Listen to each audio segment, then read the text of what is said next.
Hello, gamers from around the world. This is Boxenberger, the video game enthusiast from Germany, and I would like to welcome you to the World of Gaming, your number one podcast, where we discuss everything that the world of gaming has to offer: games, news, technology, and we go through basically everything that happened over the course of this week.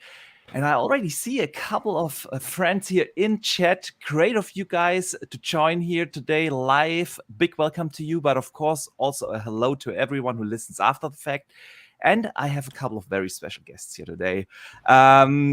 Yeah, you guys know that usually I want to keep the panel small on this show, but given the news of the week, I had to invite Mr. Badbit here, additionally to the other two gentlemen that I already had scheduled in for this week. So for those of you who don't know him, he's the host of The Trophy Room, the most positive PlayStation podcast out there, and a good friend of mine. And I'm not just saying that because he's on the show here today. I truly mean it. You have the best PlayStation podcast out there. Thank you for being here today. Dude, thank you for having me. And yeah, dude, it's like it's been so long since we podcasted together, and now this week it's like we're finally getting back in the rigmarole. So thank you so much for the kind words as well. And for the video watchers out there, you're gonna see me jump off webcam constantly because I'm fighting my allergies. It's bad. My sinuses are all sorts of messed up. So I apologize if I look like I'm about to cry. It's because I'm about to sneeze. All good. I'm glad that you still came on the show, so don't worry about that. We have also Mr. Boomstick XL here today. Mr. 10K, the podcasting legend that just recently reached 10,000 subscribers on his channel. Yeah.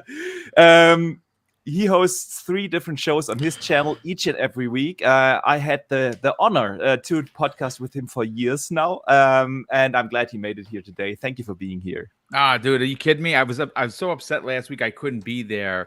Originally, I was supposed to guest last Thursday. Unfortunately, Mrs. Boom was getting out of work early 2 days in a row, which is very rare. But here we are. There's a lot of news to cover. There's a lot to get into. Definitely. And my God, folks, we're only 31 days or something, 33 days into the new year, and we've had more news in the last month than we have had in prior years. It's just bonkers. Yeah, it's bananas. It's really crazy.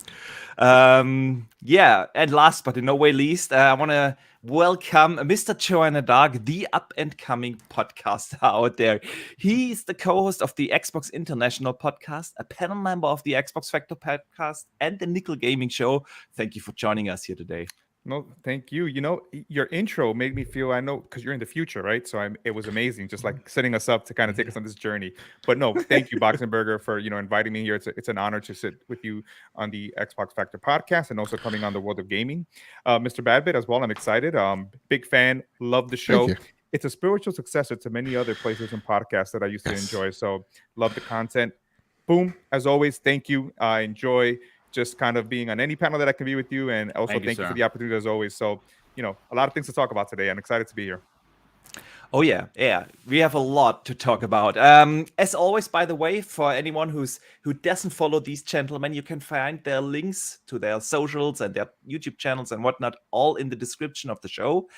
And yeah, usually I try to keep this show at around 90 minutes maximum. I don't know whether we will achieve that today because we have so many things to talk about. Are we going to be ILP? Are we going to be ILP? No, we are not going ILP. No, not in that region. We shall see where we will end up. And of course, we have a big giveaway here today. I announced that already on Twitter and YouTube. We are going to give away a copy of Elden Ring here today for either the Xbox or the PlayStation. That's up to you, the lucky winner. This copy was provided by the community good guy Jay, who's already in chat. You can see him. Thank you so much for the outstanding generosity. You will make a gamer here very happy today, and we will talk about the details, how to enter in this giveaway in a second. In terms of topic, I already mentioned we have a lot of things to talk about. Of course, Sony Bungie is going to be a big topic. We just had breaking news with a big Satya Nadella interview about some of the reasons why they bought Activision and what their plan and for the future is with them. We'll talk about a couple of news bits like the state of play from yesterday with Gran Turismo, some Cyberpunk news, and the latest infos on Blizzard's new survival game. So we have a lot to talk about. And but as always, I want to start a gaming podcast with a little bit of talk about games.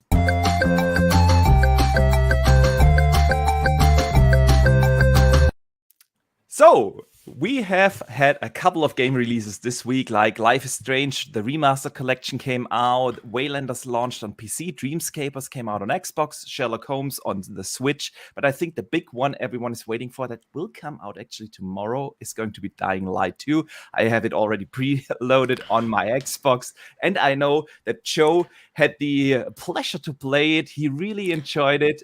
Let us hear your thoughts on the game. Yeah, man. Listen, I played this on PlayStation 5. I played it on performance mode. And first and foremost, if a game's going to give me performance mode, I'm always going to choose performance. If you give me performance plus mode, I'm always going to choose performance plus mode. You got a 60 FPS, 120 FPS over everything, man. My eyes have been opened. So right off the bat, been playing this. I did not even know it was in 1080p until someone's like, how did you deal with it being in 1080p? I'm like, oh, you look good when I was playing it, so I never really questioned it. The game itself is a ton of fun if you just go in with the right expectations. This story is your average zombie, film type of story. It's pretty basic. It's kind of by the numbers. You are Aiden Caldwell. You're going into the last city to get answers because you are searching for someone. And along the way, you are in between a conflict between two groups, the survivors and the peacekeepers. And while you're going through the story, you're having to make these hard choices of who you're siding with, who you will align with eventually in the game. And as the story unfolds, those implications have not just story implications, but how the world you're interacting with changes. So if you choose the peacekeepers more over than the survivors, you're going to have more traps for zombies, or even just, your renegades, as they call them. Or if you choose the survivors, you get far more parkouring opportunities around the world, which I chose hand over fist, because to me, where this game truly shines is not the story.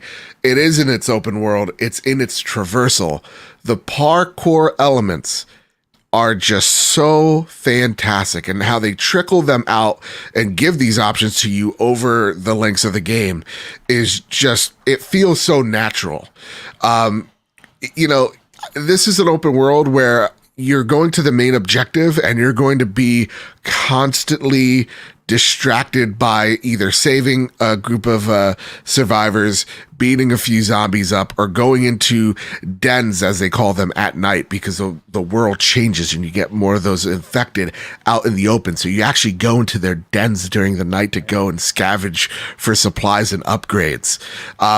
That's where this game really takes off for me. So if you love Mirror's Edge, honestly, midway through the game, I'm like, give them the Mirror's Edge IP, because this parkour, chef's kiss.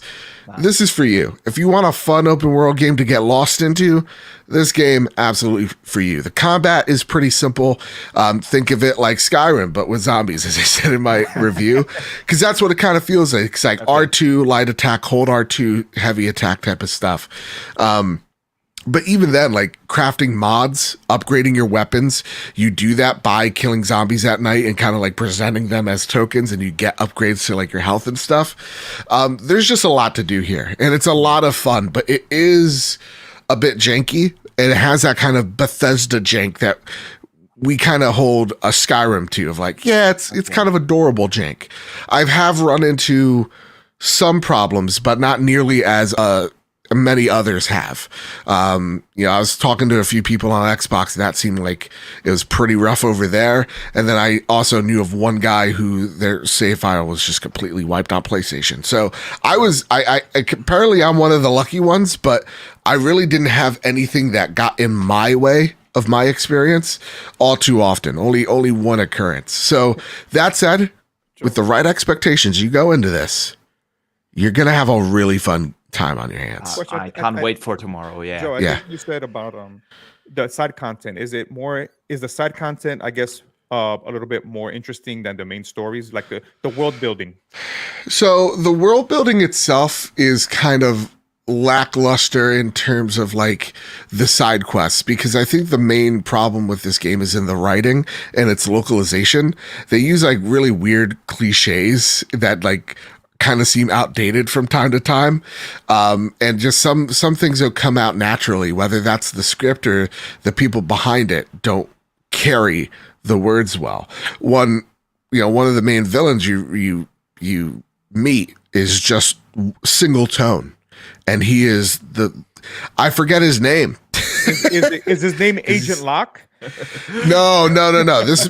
Listen, Agent Locke's gonna get an Oscar compared to this guy. So Oh my God. let me tell you, that content's kind of lacking. But when you go to like trying to find notes or like tapes, that's what's gonna fill the world out a lot better than like some of the side missions, because some of them are just.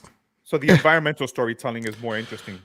Absolutely. Okay. Absolutely. Okay. Sounds awesome. Yeah, I can't wait to play it tomorrow. Is there anything else you've been playing? Not that I could say out loud, no. Oh, okay. Boom, Be let's on the hear it. lookout. The trophy room. We got two videos coming out this weekend. That's all I can say. Nice. Yeah. All right, Boom. What have you been playing? You know what? The truth of the matter is I'm trying to keep it simple in 2022. I did a cardinal sin in 2021, and that's take on too many games. And when I do that, what happens to me is I really lose so much of what I enjoy about games. You get in there, you beat the game, you enjoy it.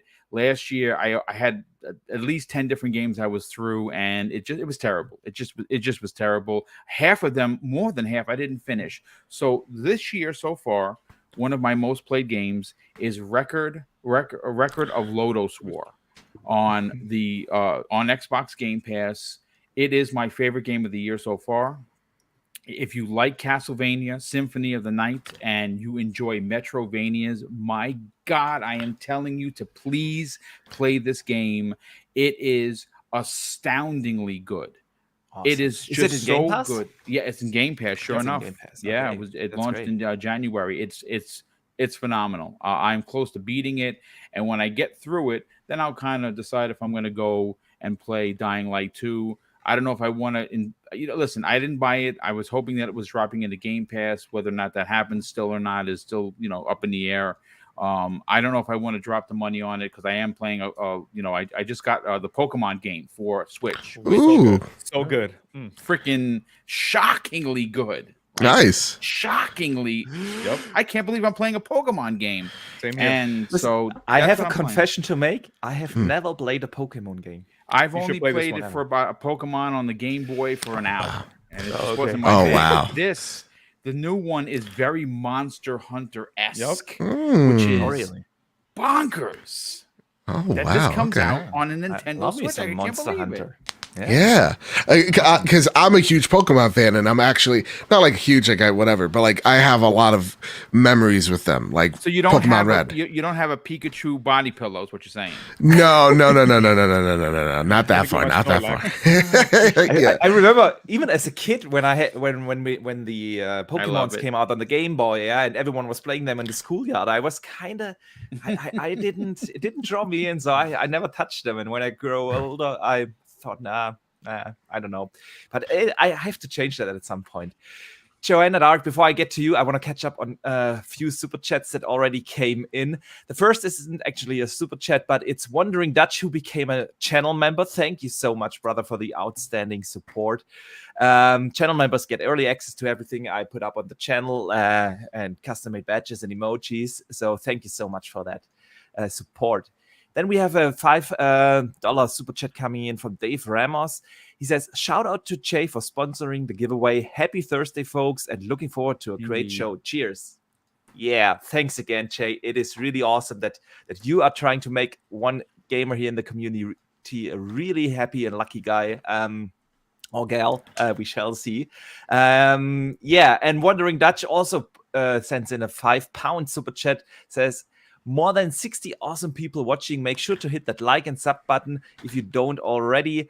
Road to 5K. Awesome panel. Have an awesome show. Thank you, brother. Yeah, the road to 5K is real. I only need about 110 more subs and I hit the big landmark of 5,000 subs. So yeah, that's gonna be hopefully very soon. Thank you so much. And we have Drawn TJ. He just writes in, hi guys. Hi to you. Hi to everyone in chat. TJ, what's up, brother? Yeah, he's always here. Love to see so many people already tuned in. I see so many familiar names in the chat. That is really awesome. And yeah, but let's hear it, Joanna Dark. What have you been playing? What has been keeping you busy? No, like Boom, I kind of did something different as well because I don't get to enjoy them. Instead, it's like a list, so that's not gaming. So after my high bar that Horizon Zero Dawn set for me playing it for the first time ever after 8 tries, it was hard. So I jumped into Pokemon, and this is my first Pokemon. I've never played Pokemon. I owned them, and then I walk away. Like, hey, you Pikachu, Sword and Shield. I was like, nah. Okay, what made you pick up this one as the first Pokemon? Because of the way it looked, and when I started seeing the videos, the last videos towards the end of the week, I was like, okay, I want to get this because I love Monster Hunter. So going in there and just like looking at these little Pokemons and battling them and trying to catch them and just overall like having to dodge, I guess when you run into the higher Pokemons, you get the thrill of what you get in a Monster Hunter game when you're hunting those big monsters and you're just like running.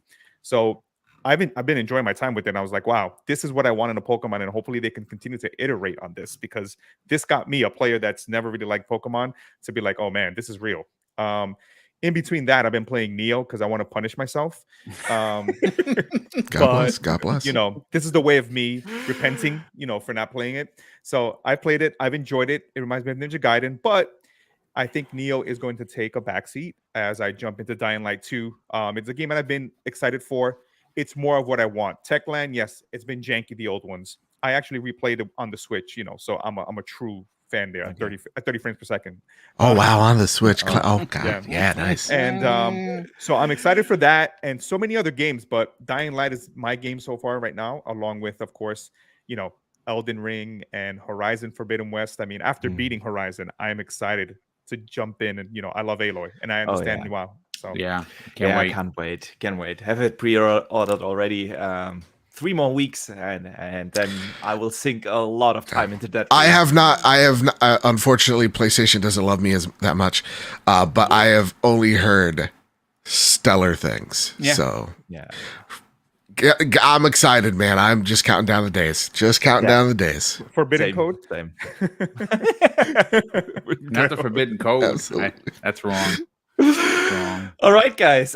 Before we move to the news, let's talk again about the little giveaway we are doing. You guys can win a copy of Elden Ring either for Xbox or PlayStation, and all you have to do is, of course, be subscribed to the channel and type into the chat hashtag TWOG. All small letters, no capital letters. Otherwise, the tool won't pick you up that I'm trying to use. So hashtag TWOG, type that into chat and you will automatically be entered into the giveaway draw. We will do that a little later down in the show. I already see people doing it right. For instance, you have to type in hashtag TWOG. Yeah, without the hashtag, it won't recognize it. So we see, yeah, exactly. He fixed it. So exactly, we will draw the lucky winner a little later, of course, and definitely make sure to stay in the show because if I should not know the winner and I don't know how to contact him, we will have to draw another one. So definitely make sure to stay in the show. And before we move into the news, I want to get the latest super chat that just came in from Tron TJ. Is it true that Dying Light 2 is really buggy? I've seen people do reviews. Joe, maybe you could answer that. Okay, like, is it buggy? Yeah, like again, I really do think like Bethesda level, like buggy in terms of like Skyrim when you first played it. That's what I experienced. Like, yeah, some of the animations are kind of weird. Sometimes you see a person walk into someone while you're talking to them, but like that's like the level of jank that I see, and it's not all the time for me. So I know mileage varies though, because that's the common consensus. So I mean, I can say from Dying Light 1 that Techland, even though they have that jankiness, they've been really good in supporting their games and kind of fixing it and iterating. Yes. And they already said that approximately 1,000 smaller and bigger changes are coming with the day one patch. So I expect that this patch will make a difference. Okay, but with that, I want to move to the news of the week.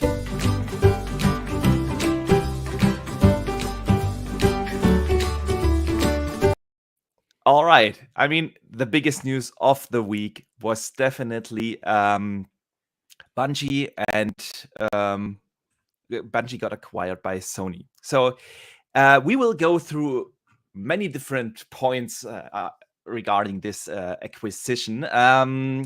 So we will, of course, talk about the price, about some things that good old Jimbo said after the acquisition.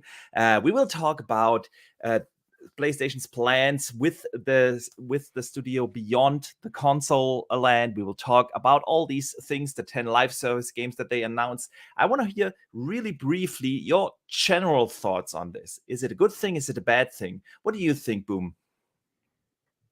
I think it's a great thing for Sony on a multitude of levels. Listen, the end of the day, when you look at this, Sony, you can say Sony got let me just put it like this. Right now, Bungie is holding all the cards. That's what it appears to be. It looks as if there was a lot of language in this contract, and the most important thing for Bungie was being able to remain independent and not take the game away from other gamers. Those were two mega points that were huge to be a part of this deal, and whatever else was promised behind the scenes that we'll learn as years go on, right? It was good enough for Jim Ryan and Sony and the shareholders to put aside $3.6 billion for this deal. There are a lot of people that think that they overpaid. The price. We will talk about that in a second. Yeah. The price is high, but I'm going to be honest with you. If you just take a step back and you look at this from a normal perspective, not a fanboy perspective, would Bungie be good for Microsoft? The answer is no, they would not. Is Bungie good for Sony? The answer is yes, for the fact that they are now going to have use of their knowledge and their know-how on how to run games as a service and online, something that they have been lacking. That people have been asking, hey, we want more Sony. I mean, who's to say that the technology that they use for for Destiny 2 isn't somehow incorporated into the next SOCOM? Let's just say. Yeah. So that's my thoughts on it. Bad for Microsoft, great for Sony. All right. Yeah. I mean, there's a lot to unravel here, and we go into the details. But yeah, I agree. In general, I think this is going to be a good thing, and we get to why a little bit later. Bad, what do you think? Yeah, this is a great move by PlayStation, a great move by Bungie. And to kind of echo what Boom said, this is a really, I saw some jokes of like, congratulations in 8 years to Bungie for winning their independence from PlayStation. Because like we've seen this song and dance for them for a while now of not having the right partners. And as memeable as it may be, they've gone through this enough to know what they want in a relationship, right? Mm-hmm. And it's not what they had with Microsoft back in the early 2000s, and it's not what obviously they had a few years ago with Activision. They want to make sure that they're autonomous, they can make their own moves, they can fund their own studios, and no one's going to tell them exactly what to do and where to put their games. And that those stipulations were met. That's why, like, no matter like did they overpay? Like, dude, everybody's overpaying, right? Like Xbox paid $6 billion for Bethesda, double its market worth. Everybody's overpaying right now. It's a seller's market. So to me, it's like, yeah, if you're Bungie, what you get out of this is your freedom, your autonomy, and the ability to take your products and put them in a transmedia place, whether that's TV or movies. And if you're PlayStation, you get the infrastructure of how to make a game like this because you obviously have it. And you don't want to repeat the PS3 days where you're taking shots in the dark. Now you're actually going to have something that, kind of like a flashlight to kind of guide your way. And you get something to put into Spartacus while at the same exact time, those movies. So like, yeah, you get that recurring revenue, you get the movie deal, you get a whole lot of stuff here. There's a lot for everybody here. And the one thing that is awesome is that out of all these buyouts for the gamer, nothing changes because you just continue playing Destiny. Yes. Continue playing whatever games that are out there. Continue to be excited for them because you're going to still get them. And that's what I really love out of all this. Because like this one doesn't concern me because nothing really for us changes. Yeah. I agree. Especially since they came out out of the gate and said their plans about the whole exclusive or non-exclusive things, it will stay multi-plat. So there's really hard. It's really hard to argue against this deal. But Joanna Dark, in this case, what are your thoughts? One of the things that people forget that Sony used to have Sony Online Entertainment that was then sold off to investors and became Daybreak Studios, and they had H1Z1, they had popular other ones like I think it was EverQuest, and then of course, unfortunately, because of the closure of the 2011 whole thing that happened with the internet, Zipper Interactive was another victim there with SOCOM. So my thing is, I think this is a fantastic purchase because this is not something for now, this is for the future. And one of the things I was looking at yesterday when they were talking about the breakdown of the investors' call for their quarterly earnings was the fact that number one, they have 900 employees. Some of them are going to be working, of course, on Destiny to continue the content there. Then they have stuff that's going to be helping with incubation on projects. And my thing is, you know what? You have to spend money to make money. And I think this is great for Sony because, you have somebody that comes in and kind of gives you a different perspective and a critical lens to see how, hey, I see you tried stuff like Destruction All-Star. I see you tried this to put in your games. Let us help you because we have, regardless of what you think about Destiny, it's still a high played game. I loved it. I've invested in it as well to help them. And another thing is, what if Bungie now coming in maybe helps? I was talking yesterday on XBI, comes in and helps Naughty Dog with factions and says, hey, you know what? I think you can do this. Overall, a great, and it makes sense. One of the things people forget about, and I want to close this out, is Sony is making investments that make strategic, to what they need in their ecosystem. And this is going to help them, if they have Spartacus coming. These games don't fund themselves. It's not like Jim Ryan goes and gets a tree and shakes it, right? Yeah. These service games allows to bring people into the ecosystem and then fund those ideas. And I just think overall it's a win-win for all gamers and even people that play mainly on the PlayStation platform. Yeah, I agree. I absolutely agree. There are multiple things we could talk about. And the first I want to bring up here is, of course, the price. $3.6 billion. Mr. Badbit, you already touched on this a little bit. Everyone is paying a little overpriced these days. I still want to put it a little bit in perspective. Yeah, you mentioned Bethesda ZeniMax. Microsoft paid $7.5 billion for that acquisition, so basically double the price than for Bungie. But with that, they got like 8 different studios, tons of IPs, some of the biggest IPs in the world with Elder Scrolls and games like Fallout, Doom, Wolfenstein, all these big IPs, a lot of technology. And Sony, for instance, acquired Insomniac for the steal of a generation of $229 million. So less than a tenth of what they paid for Bungie. Today we learned that 1/3 of this 3.6 billion, so 1.2 billion, are going to be spent to encourage employees to stay. Yeah. At Bungie, that they don't leave the company. Still, it's quite a lot for one studio that has one IP right now, and that is Destiny. What do you think? Why is it this high? Because it's Bungie. like honestly, that number is high, and I like that some of that money is going back to the employees, because the one thing that is trouble with games is that everybody constantly moves. You see it on Twitter all the time, like person worked at Insomniac, now they're a creative lead at I don't know, Rare, creative lead at 343, now they're working at I don't know, Bandai, something crazy. Like, people are constantly moving, and that is something that these businesses are trying to tackle. So, if I'm Bungie and if I'm Sony, just to set everybody at ease, going, hey, listen, everybody's getting a little something out of this. Now, in terms of like, well, why did, Bethesda has Elder Scrolls. Why didn't you go out there? Why didn't you go fight for Bethesda? I think because I don't think they particularly knew of that deal.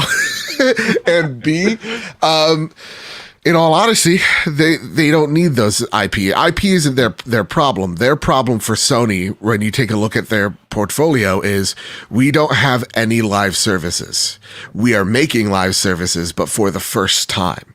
We need the system, the tools, and the people to make those things work. So that's why you're going to go out there and you're going to spend a buku amount of bucks to get a name that everybody knows, to get excited for, and that makes a killer product. At the same exact time, we're talking transmedia, baby. So Sony wants to make a Star Wars out of Destiny. That's their goal. That's their mission statement. And that's probably why the purchase was so high. I'd like all the acquisitions to be really high when it comes to single devs, because that means to me, you're believing in the teams more than just the IP. It's like, no, the IP is great, but these people that work here, that's what we really want. And that's awesome to me, because honestly, the developer wins. If Sony pays a little bit more, good on them. I don't care. Because again, the developer is the one that's actually profiting from it. So to me, good. I wish they spent more. It's funny.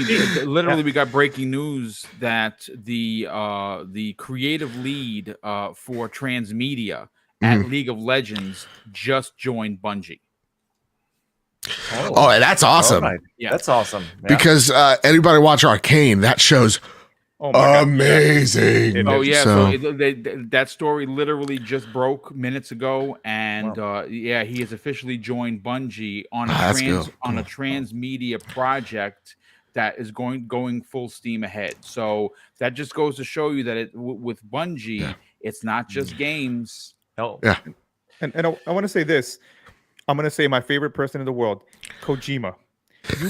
You pay Kojima not because of the fact that he just made Metal Gear, made people be fans, because of the name, and you know what you're getting. You're going to get an experience that's going to be out of this world. And Kojima's name alone brings people over. You know? So same thing.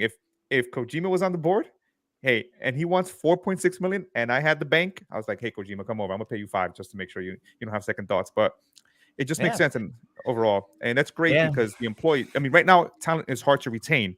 So to give that incentive, to say, hey, we want to make sure and let you know that we appreciate what you do, and we want to continue to work with you. Here's some extra incentive. It's awesome.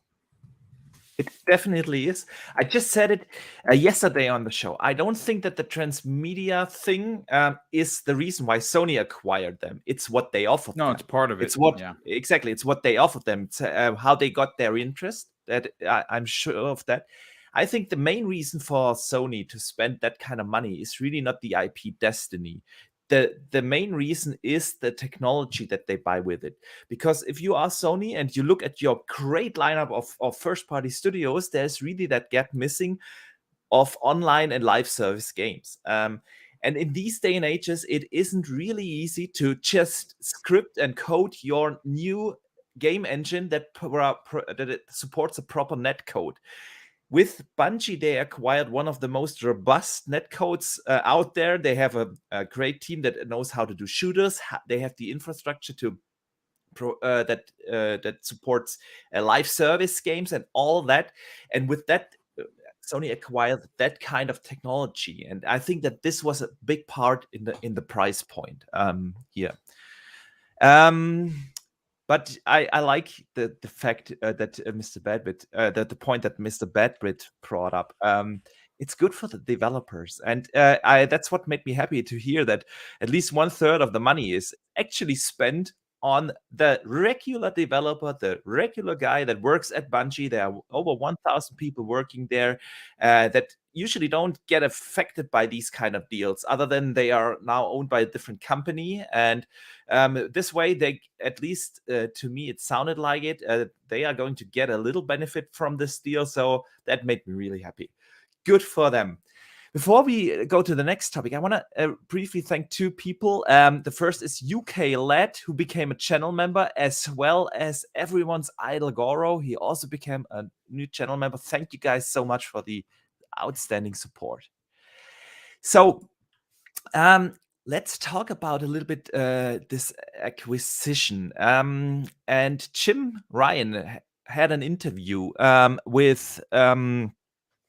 actually, he had multiple interviews, and he said, I want to quote him, that PlayStation isn't done with acquisitions. He said, "We should absolutely expect more. We are by no means done with PlayStation. We have a long way to go."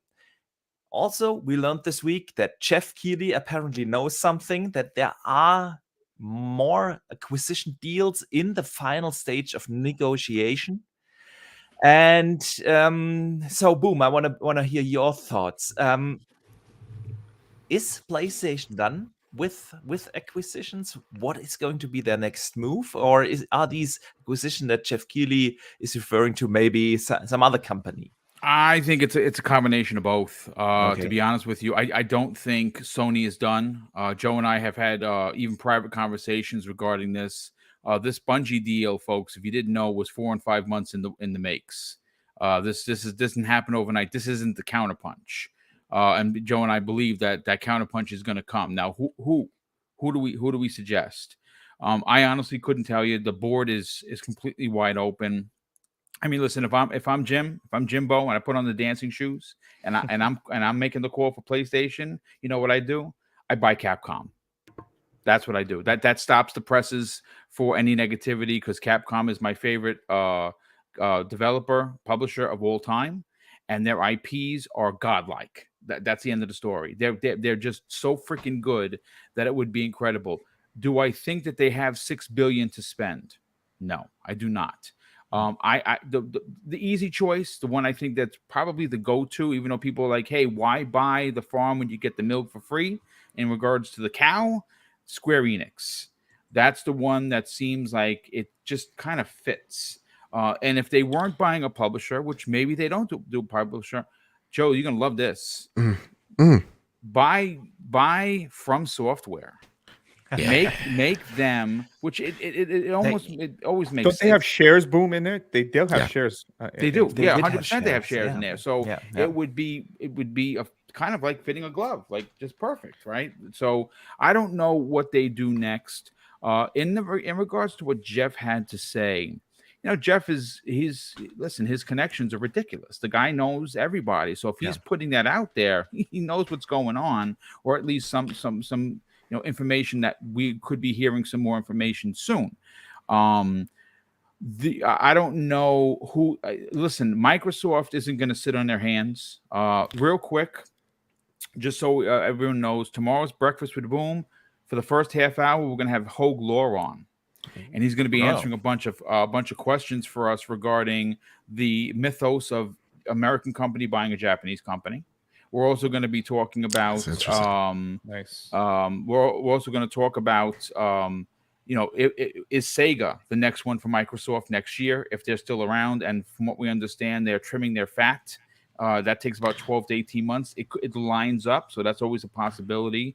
But the one that I think that I would love to see and I would be dancing in the streets if they do, is I really want to see Microsoft acquire Crystal D for a multitude of reasons. I'm hoping that with Square Enix being so openly terrible to their Western arm of their developers, meaning Eidos Montreal and Crystal D, you know what I'd love to see Microsoft do? I'd love to see them buy both of those studios and the Tomb Raider IP.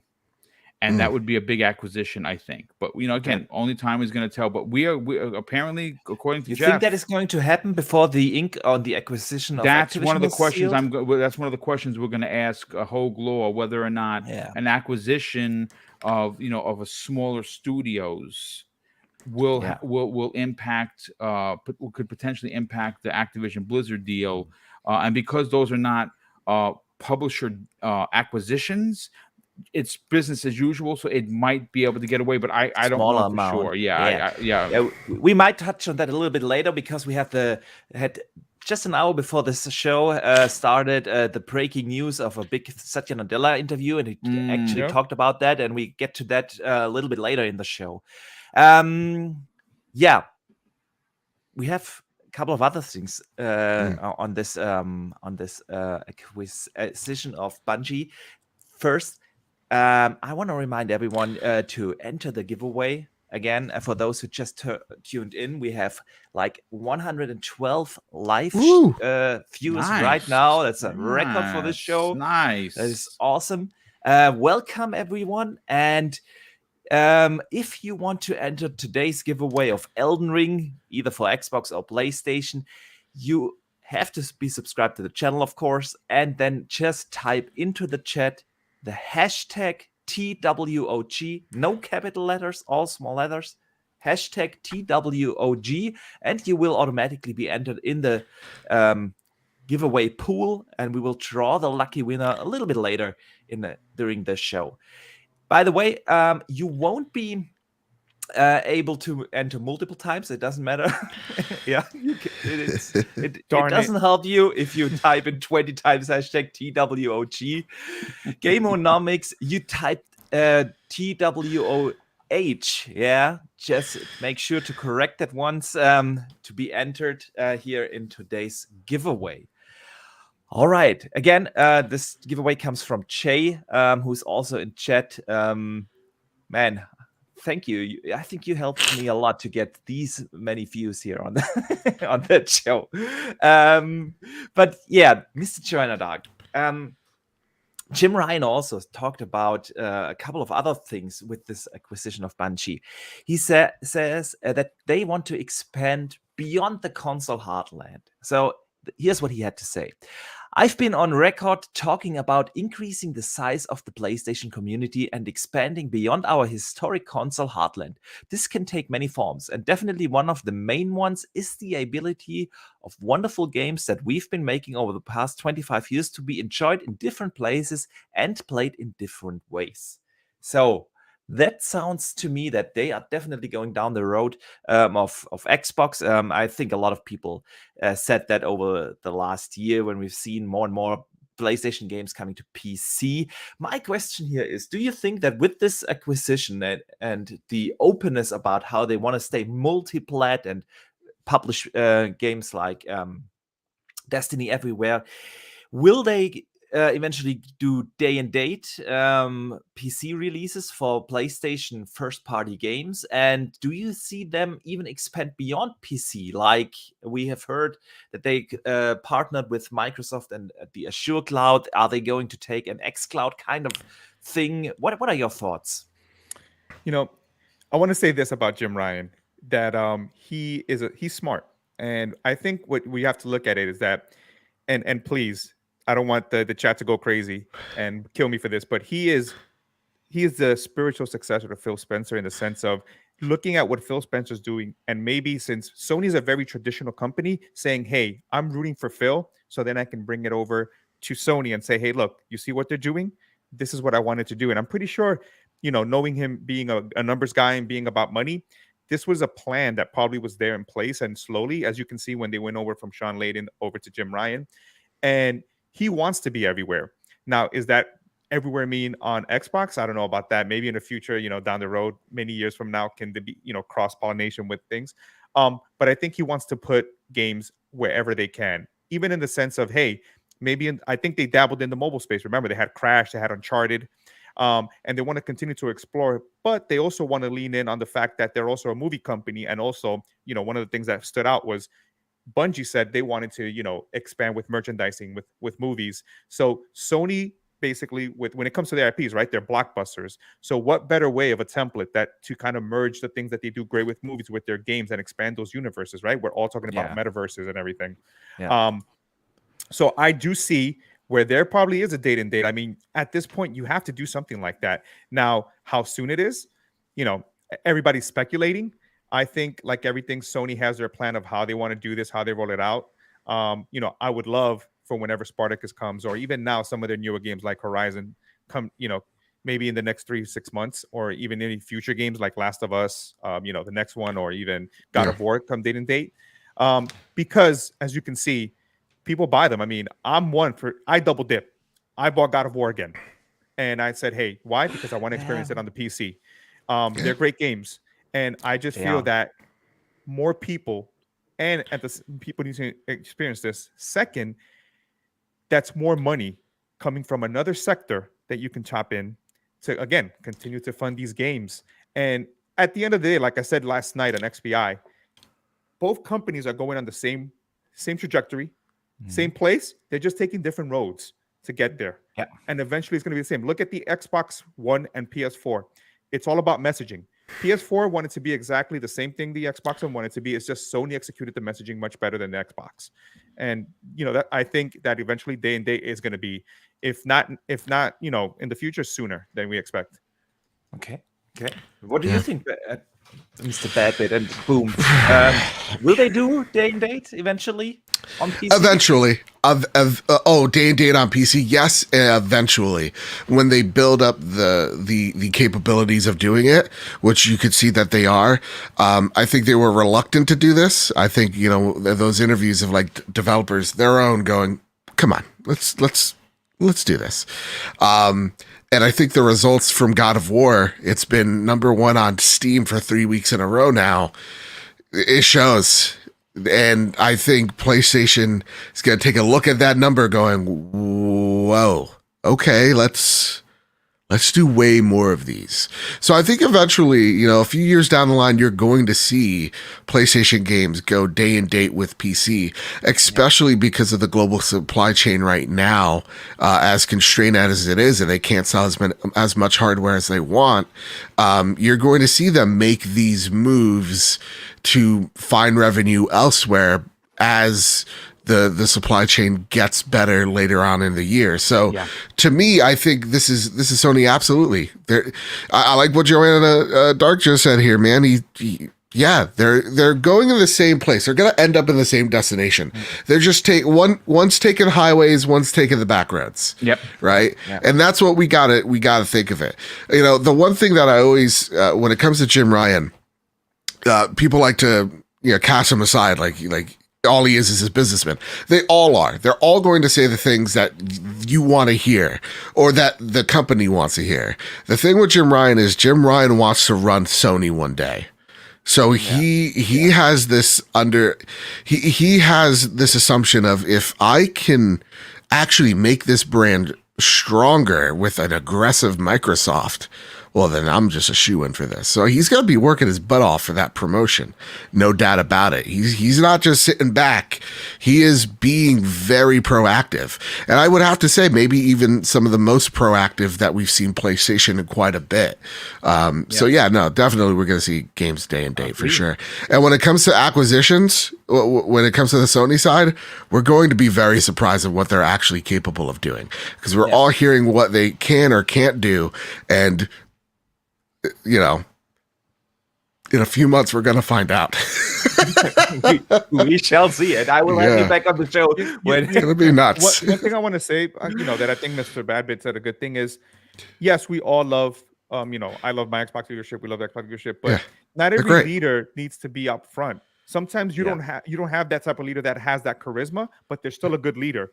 And what I'm seeing is, he's putting his head down and he's going to put people in place to give you also the people that you want to talk to. Herman Hulst is a good person when he goes up front on camera.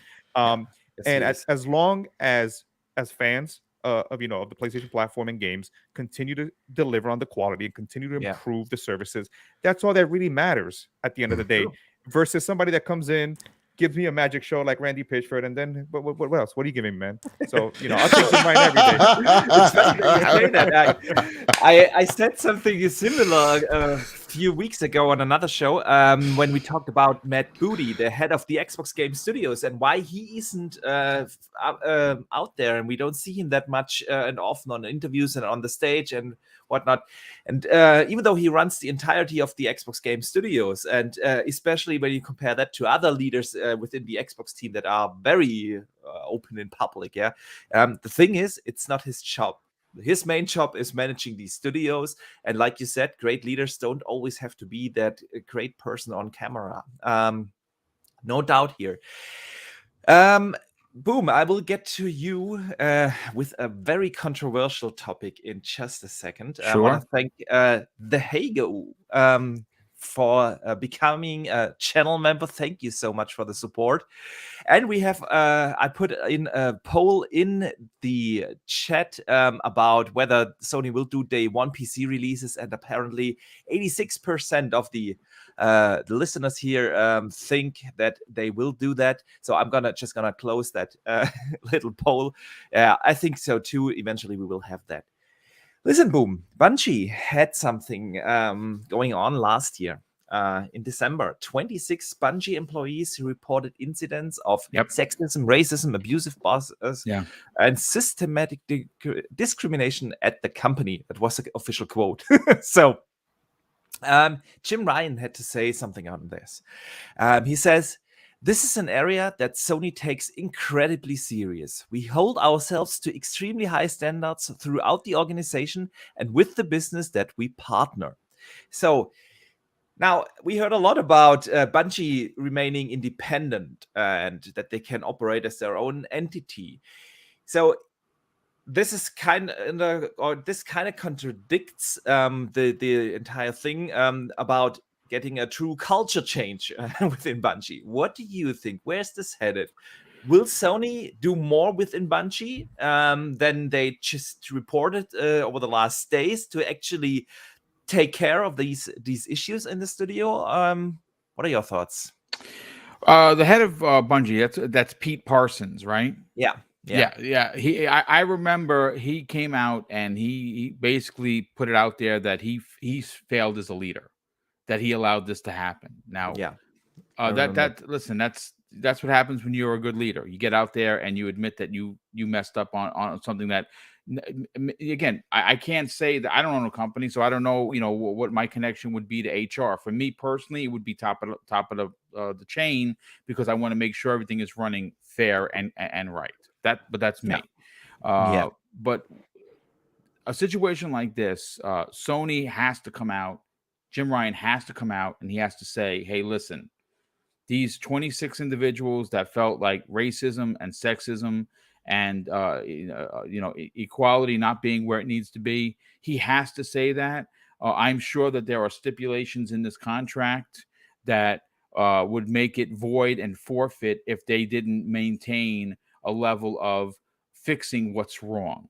Now, why was this sexism and this racism happening? Is it because of a group of people? Is it because of 3 or 4 people that they have to get rid of? I can assure you that whoever was involved either has already been fired or will certainly be fired now. And we're seeing what happened when Microsoft announced the acquisition of Bethesda and Blizzard.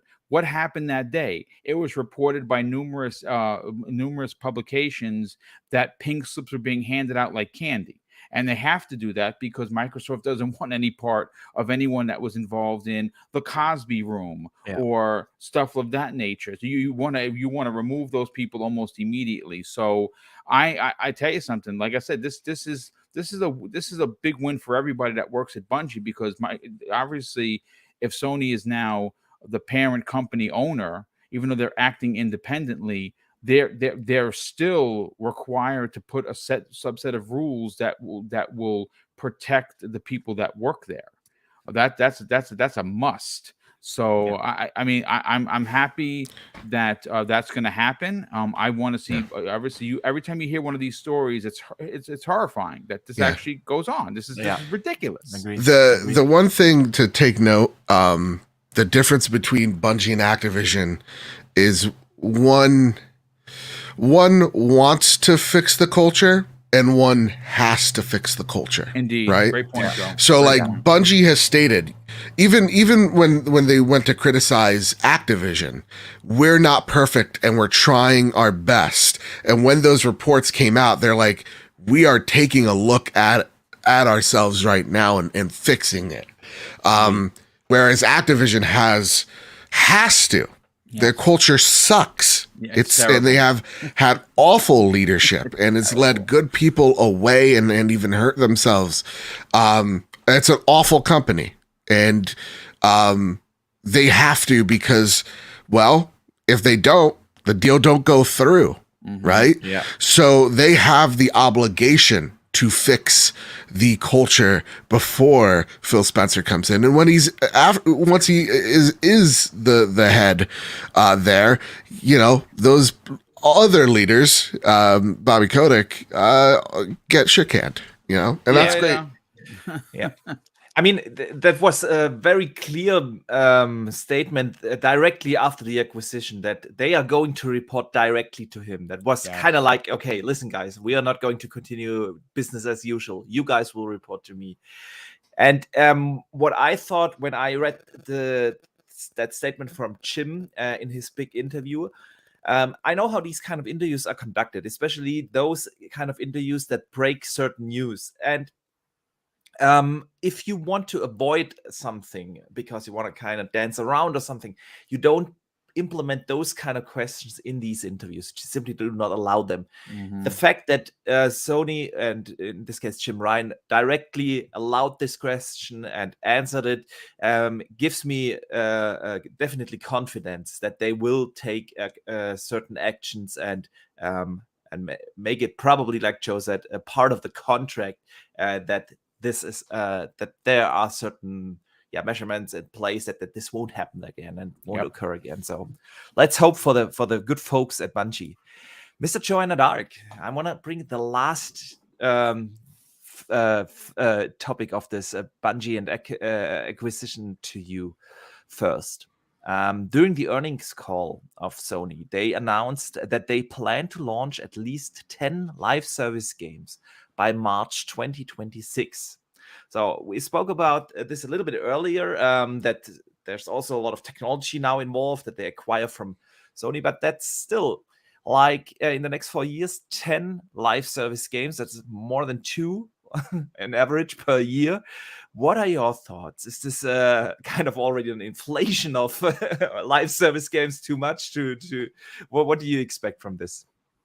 I mean, it makes sense. We don't know what's been in the pipeline. You know, there's been rumors of a Twisted Metal coming, right? Being made.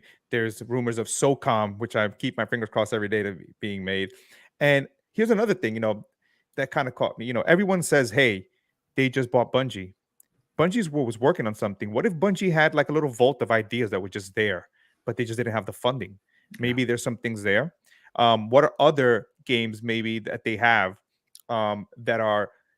that may have a live service component that now with the acquisition of Bungie is going to maybe help them flesh them and they're able to just push these out? Or are there partnerships that they're making maybe down the road with some other service games that may be coming there overall to kind of help? And again, I agree that this is another way of being able to find ways to monetize and bring engagement. If you're going to launch something like Spartacus, right? Everybody keeps saying on the Xbox side, well, we have that certain Infinity game that's supposed to be Monster Hunter-like, right?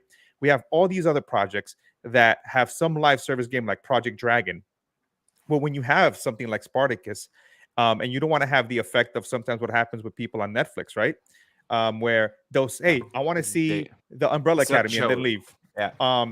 Or I think on another podcast, Assassin Lupa said a good thing, right? If Spartacus came, I'm going to sign up the month that God of War comes out, as an example, if it came out, right?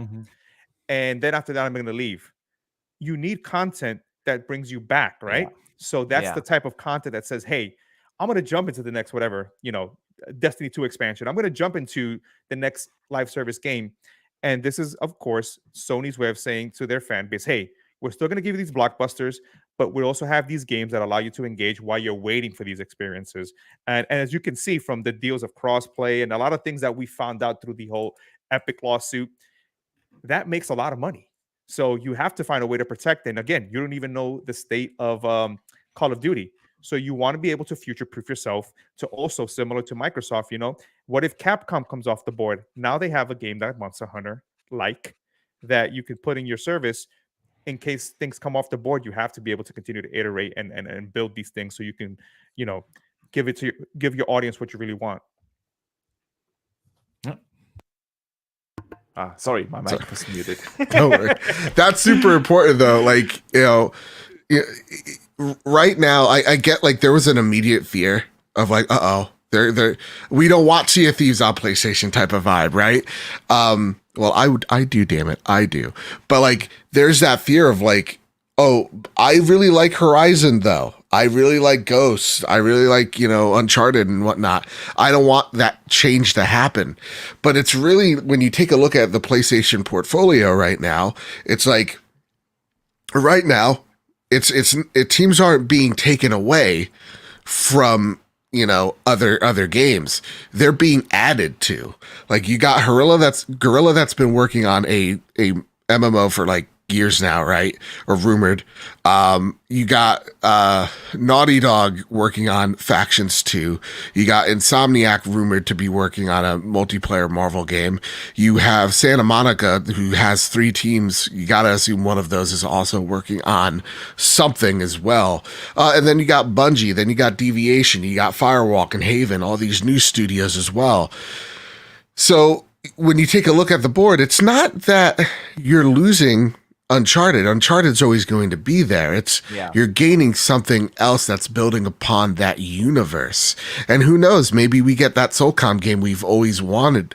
And maybe that's from Guerrilla. Who knows? Sky's a puppy.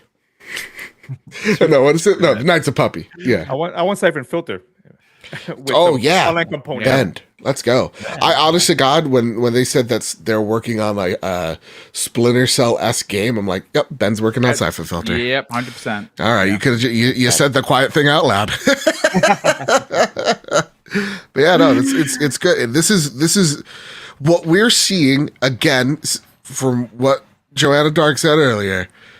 They're both getting to the same destination. They just took different paths. Microsoft needed first-party games. They've secured them. PlayStation's now securing multiplayer games for their weakness. Yeah. They're both securing things. This is really exciting times we're living in, guys. Absolutely. It's the golden age of gaming, like Pong always liked. He sure does say that.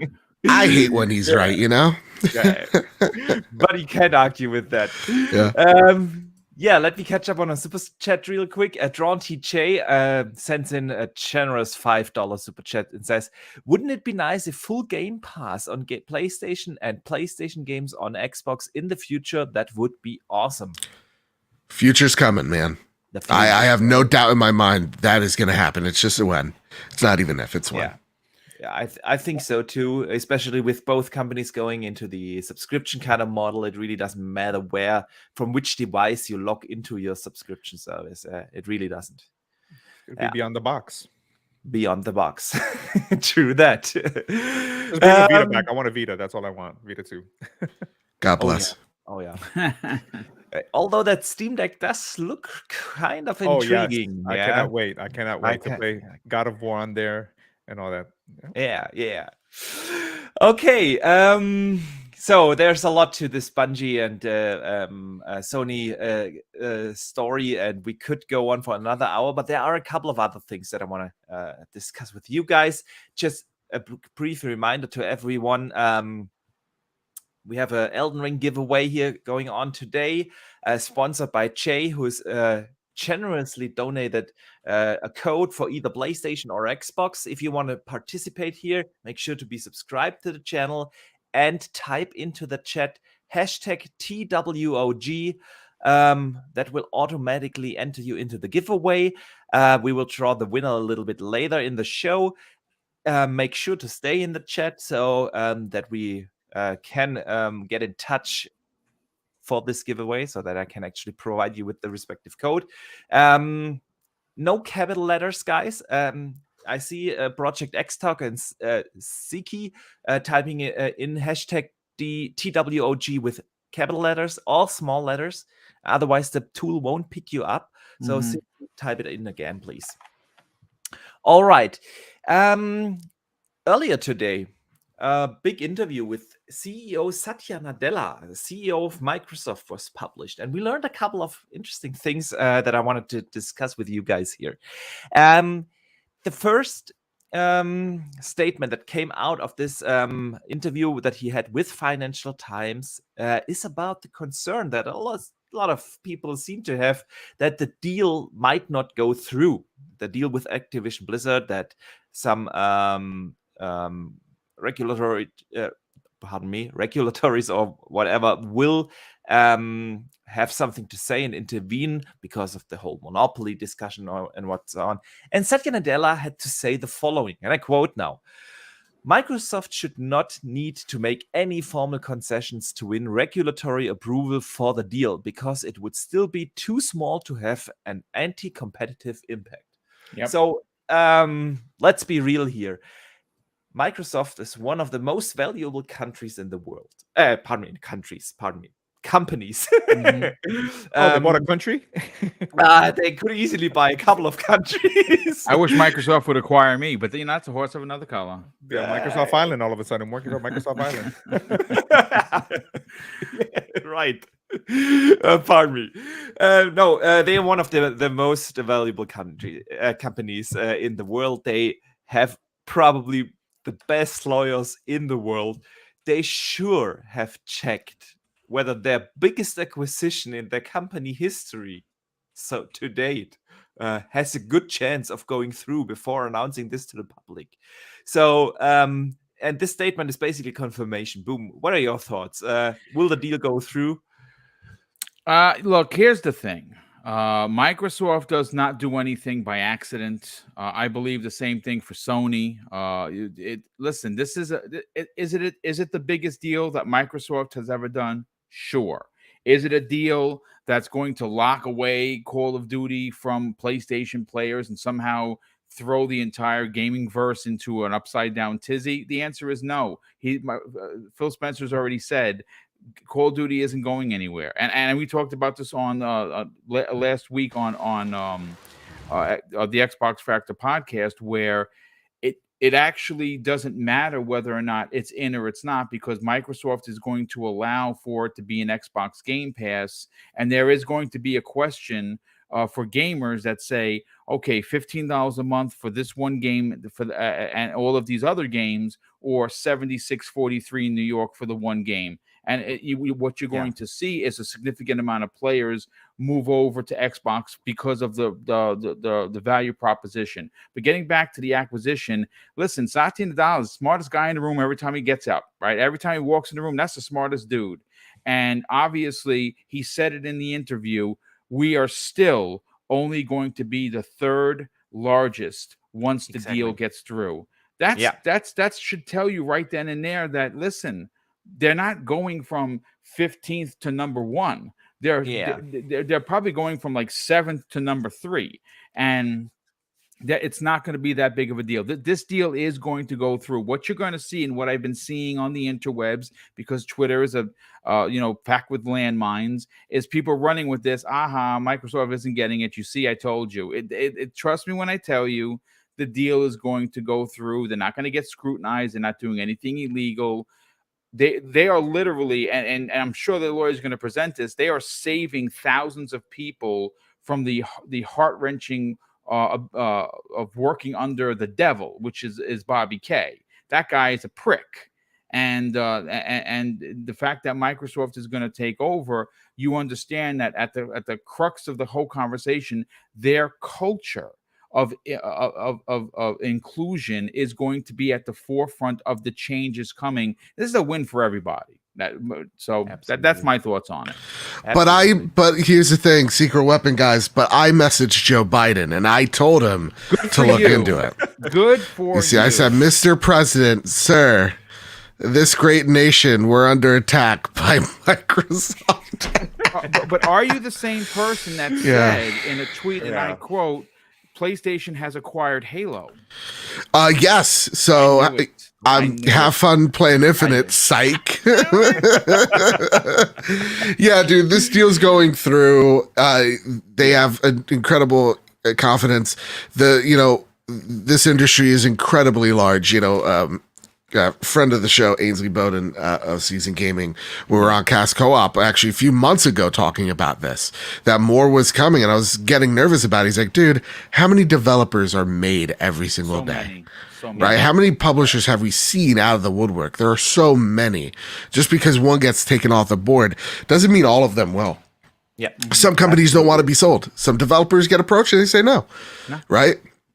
So I think that's the one thing that we have to consider here is, yes, Activision's big, but even after this whole acquisition, they are still only number 3 to Tencent and Sony.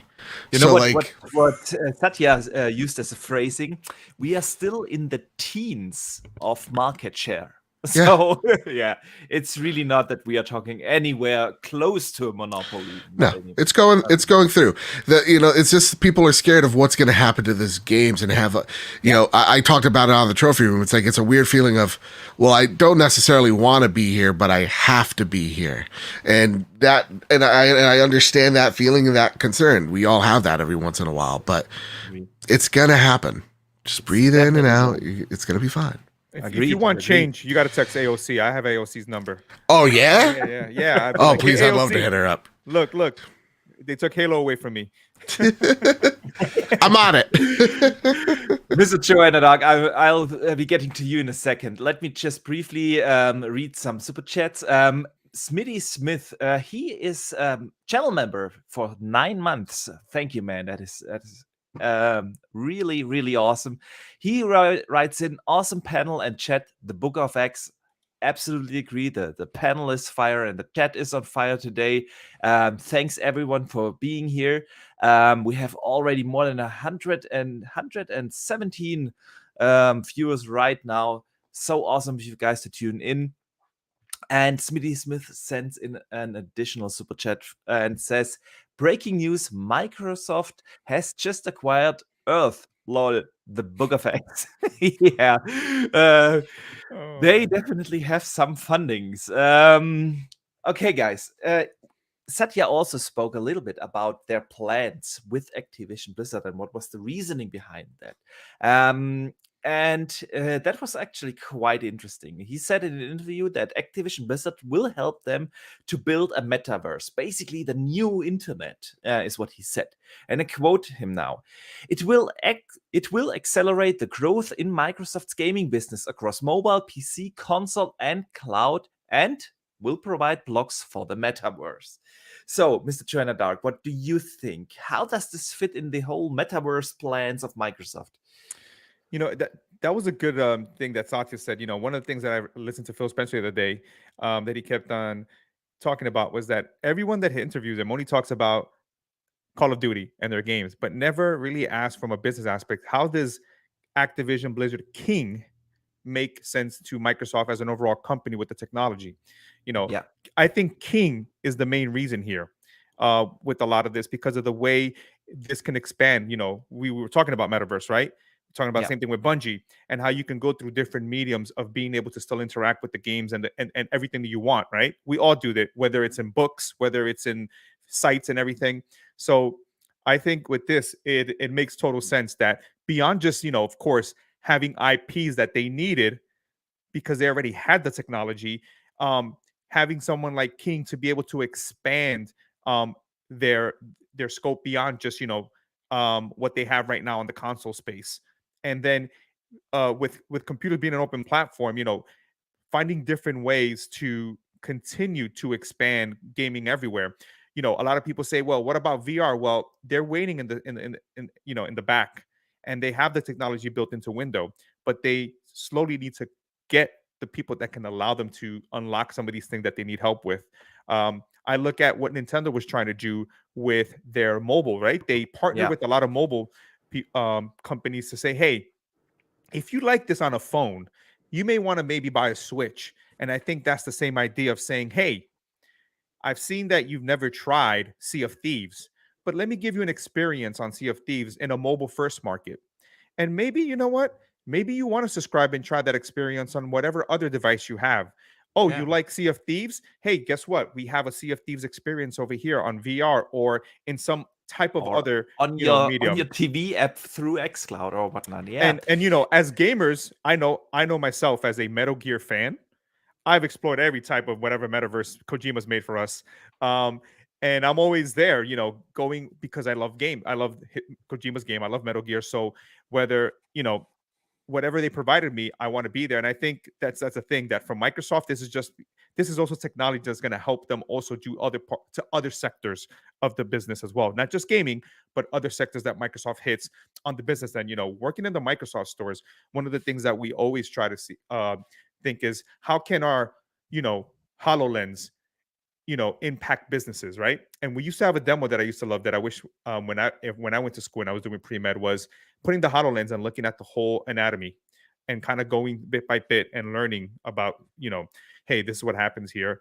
And this is how we demoed to companies, hey, you want to invest in something like AR? These are some of the things that it can do to unlock. What if you didn't have to pay somebody and fly them over to California to fix something? What if they just put a headset on and they can easily be transported there and help you and teach you how to do these things? So this is how Microsoft, as a company been working, thinks beyond using a lot of technologies that we just think it's just for gaming. Yeah, I agree. I agree.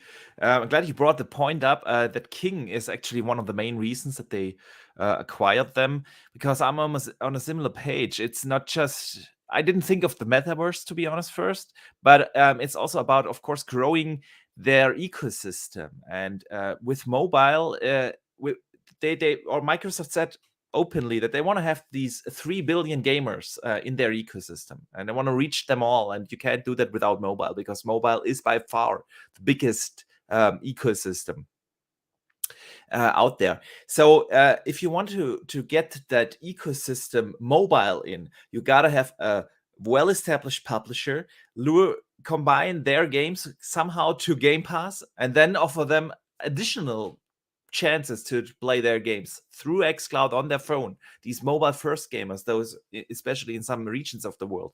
Yeah, that's how you grow your business. But great points. Joe, Boom, do you want to add something to this? No, I think everyone has been completely on point, to be honest with you. Agreed. Good. Boom, I know you gotta go real soon. Do you have time for one more question? Absolutely. All right.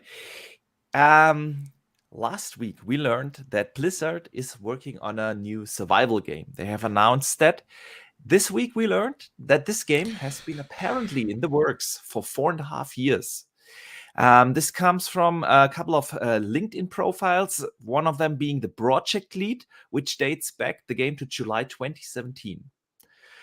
So what do you think? Mike Ibarra has said he has played dozens of hours of the game. Apparently it's 4.5 years in the making. Do you think this is going to be one of these games that they announce rather close to when the deal is officially through? Yes, I do. I think that one. I mean, if just look at the timelines, right? If the game is supposedly have been in production for 4 years, let's just say 4 for S and Gs, right? This deal takes. I don't think it's going to take the 18 months. To be honest with you, I don't think we get this the deal in June. I personally see February, March, early of next year, very similar to what happened with the Bethesda deal. I think that once that deal is done, you're going to see this game along with several others. Because from what we understand, there were several games at Activision that were potentially being put off from being made because it was an all hands on deck to bring out, for Call of Duty. That's one of the things that excites me so much about the deal is that a lot of these studios have such a rich history with games. They're now going to be able to actually make games that don't say Call of Duty. So this is one of those games that you'll see put out there. And I mean, again, a game that's in development for 4 years already, how close is the game to being done? I honestly don't know. But if you add another year of development, maybe this is one of those games that come out, 6 months or a year after the deal is announced. And that's exciting. Again, I'm not a big survival guy, to be honest with you. So I don't know if the game is going to be for me, but it's certainly going to be for like my brother Neo Menta, who absolutely loves survival games. So, here's the thing: if it's good, and it probably is going to be, it's going to do a lot for the PC gamers who gave up on Blizzard thanks to poor management. So it's exciting. It's very exciting. Yeah, it absolutely is, because we know that whether the games are for you or not, Blizzard puts out quality games. I can't think of a Blizzard game that wasn't top-notch quality. So definitely exciting. Anyone else wants to add something? Otherwise, we send Boom out, and hopefully it's good. That's all.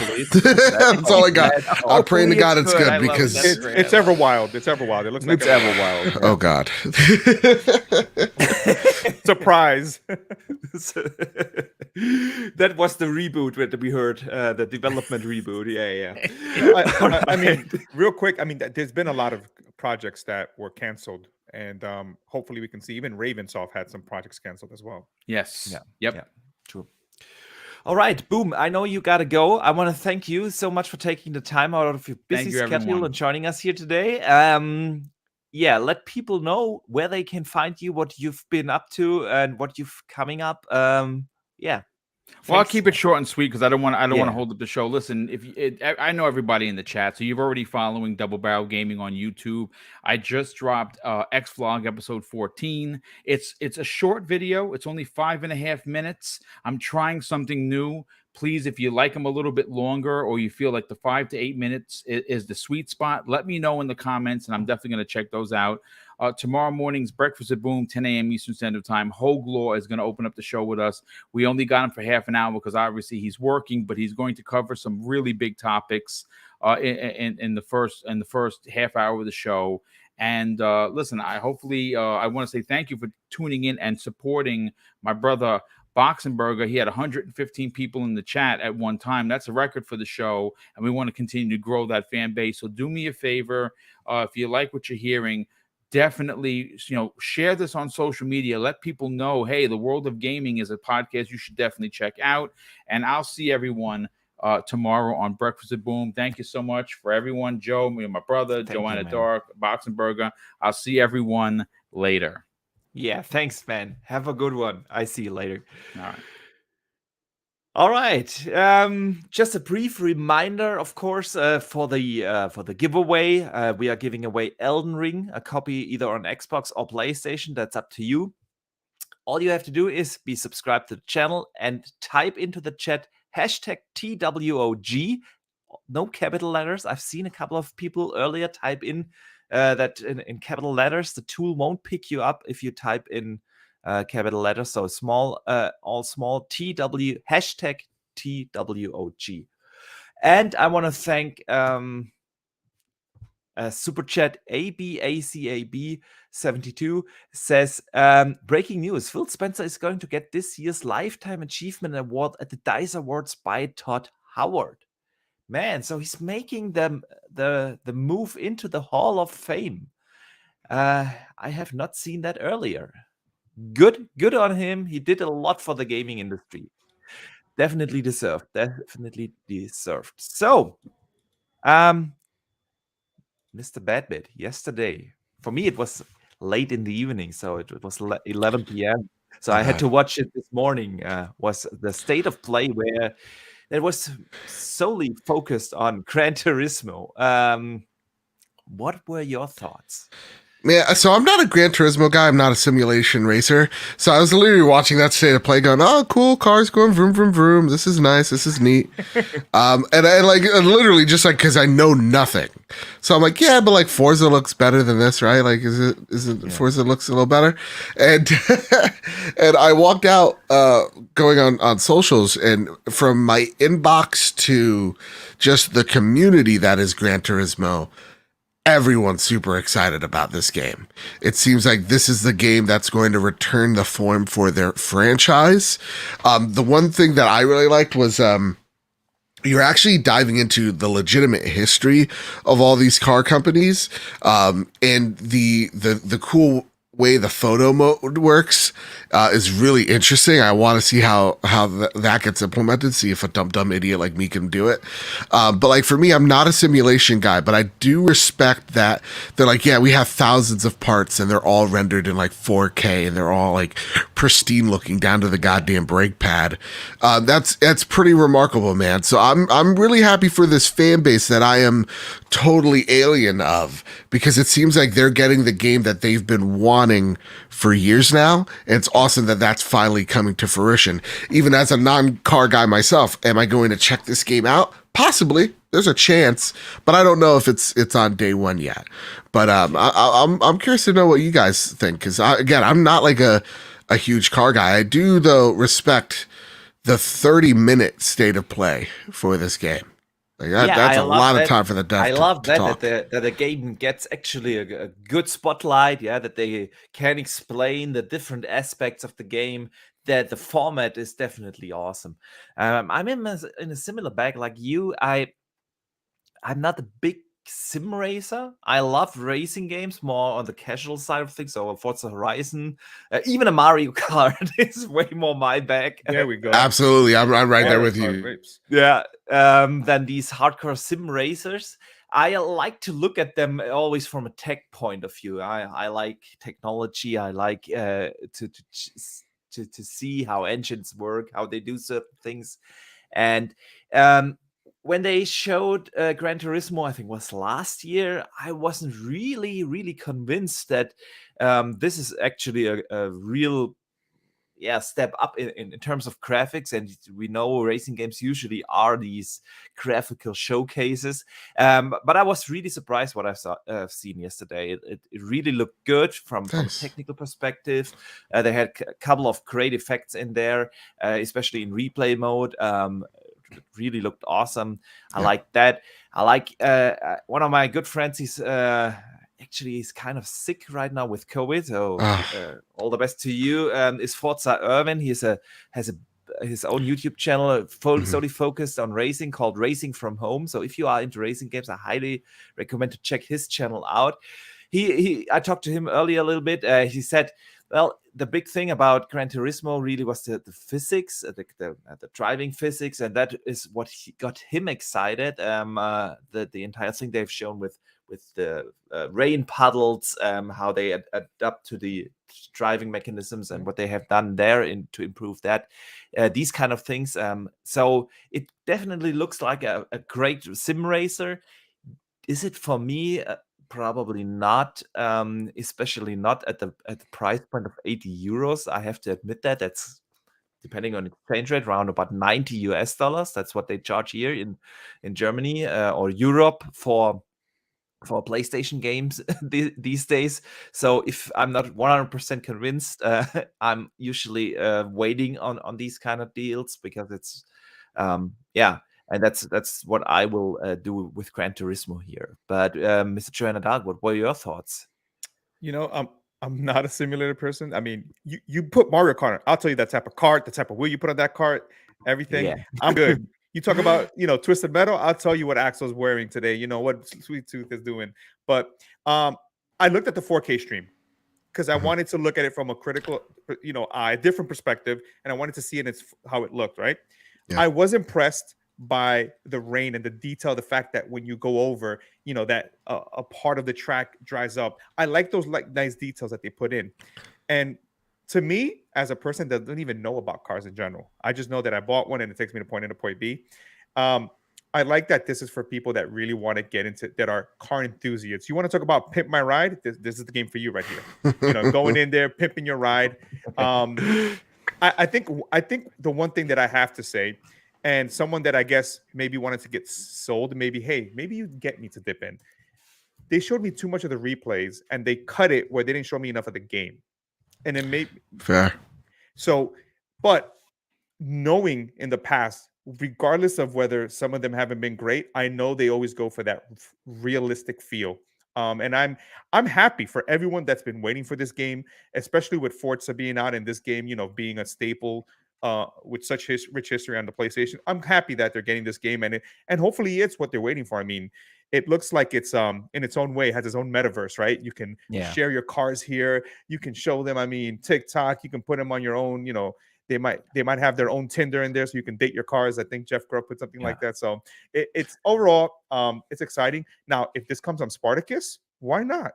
I would jump in and go ahead and put those cool replays and puddles and be like, all right, I crashed. Yeah. Yeah, right there with you. All right. I want to catch up on a couple of super chats before we move on.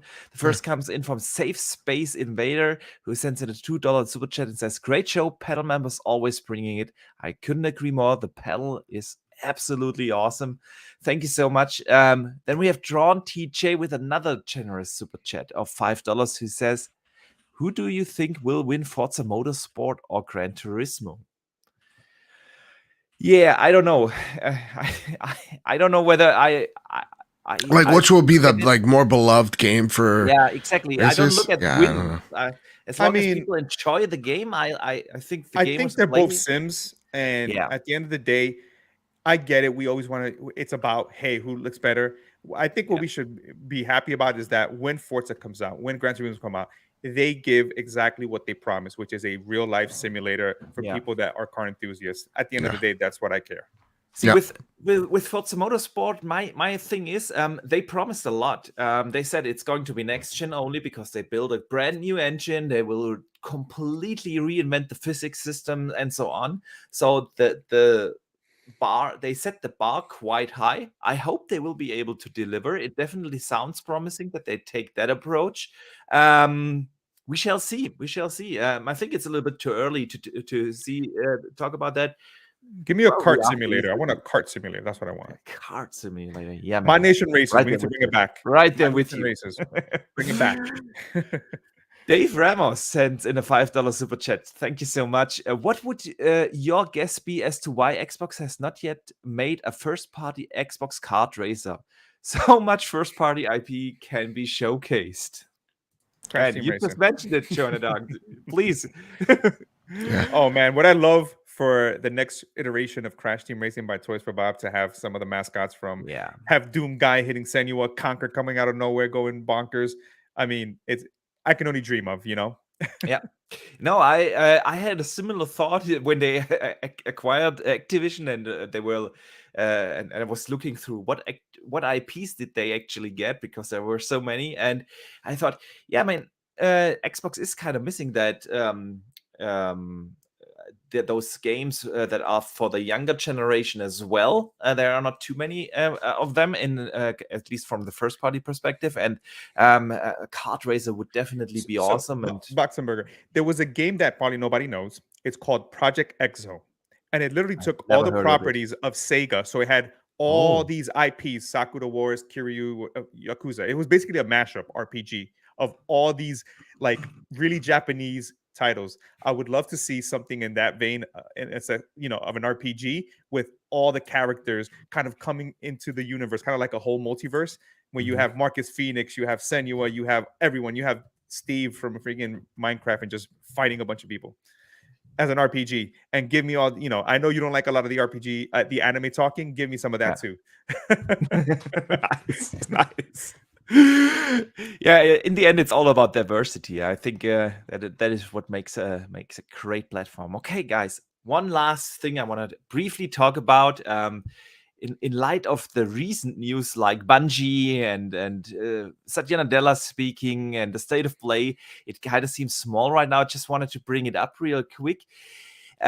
Two major games were announced coming to Game Pass this week, and that was MLB The Show coming again, not just to Game Pass, also to the Switch, which is great to see that they continued that deal from last year that really made the headlines last year. And it was announced that at least part of Crossfire X is coming to Game Pass, because that was the one exclusive game that apparently didn't launch in Game Pass. Now at least one of the two campaigns is going to launch in Game Pass. Please, Mr. Babbitt, you wanted to say something? Yeah, no. Listen, MLB The Show on Switch, like a PlayStation game on a Nintendo console. Would have been the headline this week. Would have been, would have been, man. But oh my second. And that's the thing. They didn't really show any gameplay for this much. It's just like it's here.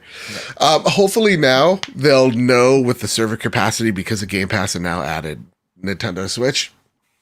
They'll know how to, handle the server load. And when it comes to Crossfire X, man, I just hope y'all enjoy it. I don't have it. I don't think this game's gonna be good, guys. I've been beating this. I've been beating this drum.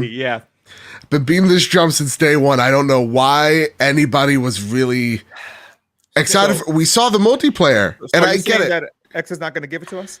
No, X is not going to give it to us. X is not going to give it to us. And I think it came on Game Pass because there's no coverage on it, man. But I mean, it's just silently coming out. Nothing. No buzz. I know. And they're just like, yeah, whatever. We'll put it out anyway. Elden Ring, Sifu. Yeah. Crossfire X. I'm like, where? Why? Yeah. Wow. I too. All these. I love Remedy, and I bet they're going to try their asses off with this one. I bet the story's going to be fantastic. But man, I don't. I looked at that. I played that game. It was not good. Like, I haven't played it the multiplayer. The multiplayer. There's two different. Slimegate is making the multiplayer, and I know it was generic. Yeah, but like honestly, how different can these games be from each other in terms of how the game itself controls, right? Like you have Battlefield and you have the Battlefield campaign. Yeah. They have the same feeling, and they shoot the same way. You can't make us, I don't know. I have no faith. Crossfire S, I mean, it looked like Crysis to me a little bit, the way that it was looking. I thought this was a Game Pass game, and when I heard that it wasn't, I'm like, well, from the coverage I've heard also was that it was kind of very generic and boring. So I hope I'm wrong. I hope I enjoy it, but I would have want both chapters to be included, and I guess I'll wait for the next chapter. We'll see. Crossfire X. Now, one thing we forget, I know we make fun of the Switch with MLB, but they did port it to the Vita years ago, and it ran decent. So I can imagine with better tech, you can definitely. But I have xCloud, so I can definitely just get my backbone and just play MLB that way. So I'm excited for that. On Crossfire, I'm right there with you guys. There's really no buzz around the game at all, and that kind of worries me. I thought the trailer that they showed about a year ago looked actually kind of cool. I thought it's going to be like this bang bang Call of Duty campaign, just hopefully with a good story from Remedy. But now, since there's really no buzz around it, nobody's talking about it. There are no previews, no nothing. And the game can be purchased for $20. So I don't know whether we should expect big things from this game. Will this be Remedy's first bad game? Oh, good question. No, I wouldn't give it to him. I wouldn't do it to Remedy like that. I'm just saying. I hope not, because I love Quantum Break. I love Max Payne. I love everything Remedy's made up to this point. Yeah, agreed. Yeah, we shall see next week. All right, guys. I actually had a couple of other smaller news bits that I just want to read out and get a thumbs up, good or bad news. Apparently, the Cyberpunk Next Gen Patch leaked on the PlayStation Store. There was a change in the cover image that was visible in the store, and that and everyone is expecting now Cyberpunk to get that patch soon. Do you think that's a good idea? It made me play this game. I'm gonna say no. So I'm gonna say this: Cyberpunk is a good game. Yeah. It is. Unfortunately, they did a disservice. Let's just say, however you want to put the blame on both of them, right? Yeah. To people on console. I played this on Xbox and I also played it on PC. It's unfortunate that it's a game that got a bad reputation, but in there's good stories. Now, did it need a lot of it? Was it unfinished? I think so. And that's the reason I stopped at 60 hours because I wanted to get the full experience and what actually this game was going to be. One of the things that I did love about it was that it was what CG Project Red does good in The Witcher. A lot of the side story and the world building, that was the crux of the game. Yeah. You know, being able to go on a mission that I randomly ran in about a person who want to repent in death row and go around, then getting paid by someone to be like, hey, leave them alone because we want to make a reality TV. I was like, what? Or a serial killer that I was hunting down that was putting people in a barn. All these stories within the whole context was amazing. And I also think that people did the No Man's Sky thing. They hyped this game up to be something that it was not. Yeah. When I came into this game, I knew what I was getting. It was going to be something with Keanu Reeves, something nice from CG Project Red. And I enjoyed it for what it was. And I saw the potential. So that's why I stopped and said, you know what? I need this next gen pan because I want to see, you know, I came back to The Witcher after paying 200 hours of it years ago and saw what they did with the menus, what they did, all these other things. So I said, I'm not going to do what I did with Final Fantasy 15 and what Square did to me. I played it on the PS4 and then they gave me the real version years later down the road. So I just hope that it does get the love. And a lot of people, I think a lot of the hate was just people getting on this bandwagon of just negativity, saying they didn't like the game, but they never really went in and played the game. But I do understand where the backlash comes, where they did lose the trust of the customer base and overall the people that said, hey, we trust you. Yeah. I played it from start to finish. I played it on the Series X at the time. And I didn't have that many issues, to be honest. I think most technical issues were on the last gen consoles. So I really enjoyed the game. I know that a lot of people expected more, also not just from the bug side of thing, but also with some mechanics like the AI of the cops and whatnot. So yeah, I'm definitely looking forward to do a second playthrough, but I still think it already was a great game, minus the bugs, of course, and they have ironed out a lot of those already. So I can't wait to play it again. But yeah, I think they call it the Cyberpunk back on PSN edition? I don't know. I actually don't know. Is it back on PlayStation? Yeah. Yeah. Is it? Yeah, it is. Yeah. You could have bought it on the last sale for like $20, I think. All right. Okay, guys, it's been awesome chatting with you. What I usually do at the end of this show is a couple of community questions. So my question here to you guys is, do you have another 10, 15 minutes to stick around and answer some community questions? Yeah, I got a good solid 10. Nope. All right. Then let's do some community questions.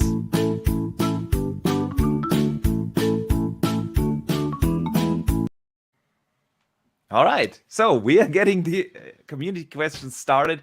I put up on Twitter and YouTube usually a thread where people can hand in questions. This way, everyone can ask a question, even if they can't make it live to the show, that we are going to discuss. And I had so many awesome questions sent in this week that I won't be able to answer them all, but we try as many as we can. The first comes in from Amblix. He says, after yesterday's Gran Turismo State of Play, it was revealed that races wouldn't have ray tracing. My question is, do you think Forza Motorsport will be announced at E3 for release later this year, and will the races have ray tracing? Do you guys think we will get an announcement of Motorsport this year? Yes. Yes, I think so too. Mr. Joanna Dark also? Yeah. Yeah, I think it's been said many times that something should be coming down as an announcement this year. So, and as of ray tracing, do you guys think it will support that? I mean, why not? I hope. Here's my thing with ray tracing. I think implemented is amazing, depending on the game. But I think we put too much emphasis on ray tracing and forget the facts that it's all about art style. There's some games that don't have ray tracing and look amazing. You know, a prime example I'm going to say right here. Horizon Zero Dawn didn't have ray tracing, and that game was gorgeous. Yeah. I mean, it was gorgeous. You know, not everything is, I get it. These are buzzwords. And of course, Control is a great example of implementing ray tracing. It looks really nice the way everything bounces off, but I don't think it's the end, of all means and everything like that. Yeah, I agree. It's really taxing. It is a great technology, and it will eventually bring us to that point where we get photorealism in point, but we need a lot more hardware power to achieve that. And for me, it's always a trade-off, but I think Forza Motorsport will have it because they have talked intensively when they talked about their new engine, how ray tracing will allow them to get better lighting, especially in the interior of cars during races and so on. So I think we will see that. The next question comes in from Kirby Luis. He actually wrote in 2 questions. I'm just going to pick one here. He asks, how do we get Nintendo to not be so insanely out of touch? Stop buying their stuff. Yeah, it's probably the only thing. And I think most of us are part of the problem. Because we all, I have that. I'm like, oh, I'm so tired of Nintendo. They treat us. They really do. They're the ones that treat their fans like garbage. But we keep buying it because they don't care, because they know that you're going to come back because they have Mario and nobody else has Mario until someone actually does make a Mario. It's going to remain this way. I mean, I didn't want their expansion pass, and the minute they put Paper Mario, guess what I did? I took my credit card out and I said, Paper Mario and win back. Here, take my money, Nintendo. Yeah. So I am also attributed to that bad habit, Yeah, agreed. I'm also part of the problem. I always get annoyed. I still buy their stuff. Here's my thing.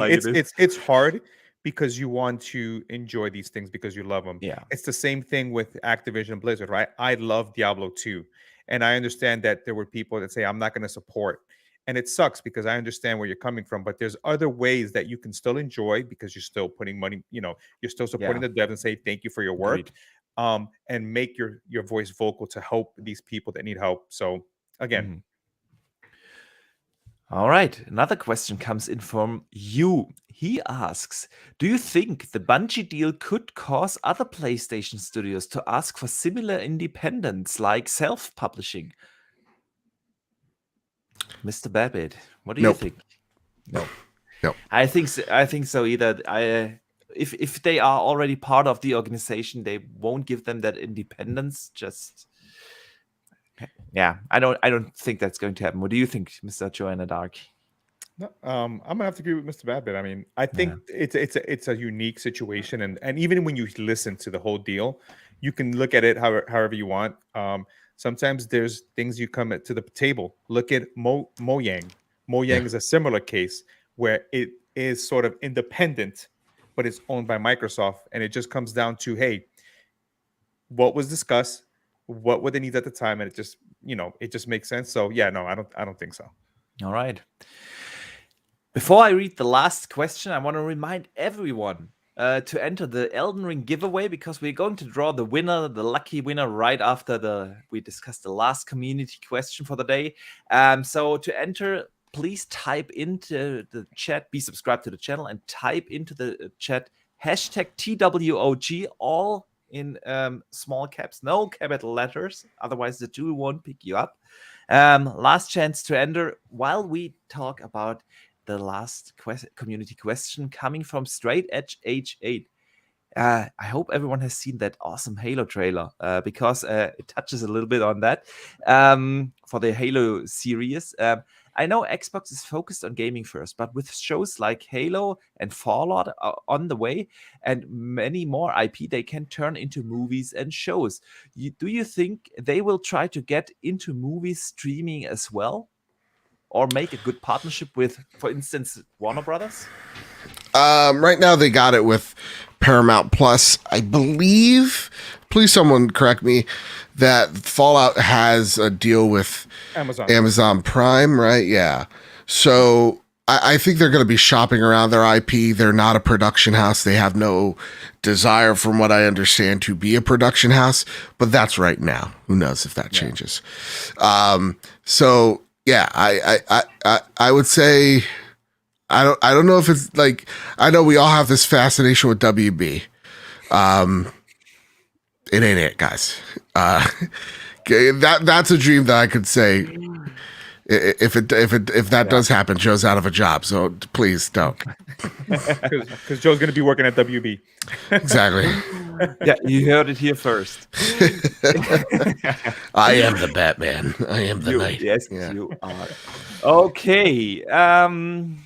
So I'm going to share. Hang on, real quick, my screen, because it is time to get to draw the lucky winner of the giveaway.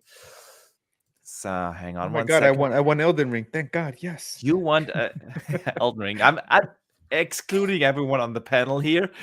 This is a giveaway tool that collected all the hashtags that we provided that were typed into chat. So very, very last chance to enter the Elden Ring giveaway. Type in hashtag TWOG, all small letters, no capital letters. Hashtag TWOG. I'm going to draw the lucky winner in 3, 2, 1, and here we go. So the lucky winner is going to be Not Crazy Lou. not Crazy Lou. Berg too cruel. Man, I hope I didn't butcher your name. Congratulations on winning the copy of Elden Ring. Man, I don't know whether I have you on Twitter. If so, please let me know real quick in the chat if you are still there. Otherwise, we need to. So I'm gonna give you a second. He said the name is Turkish, so don't worry about the name pronunciation. Yeah. I'm sorry if yes, he is here. Okay.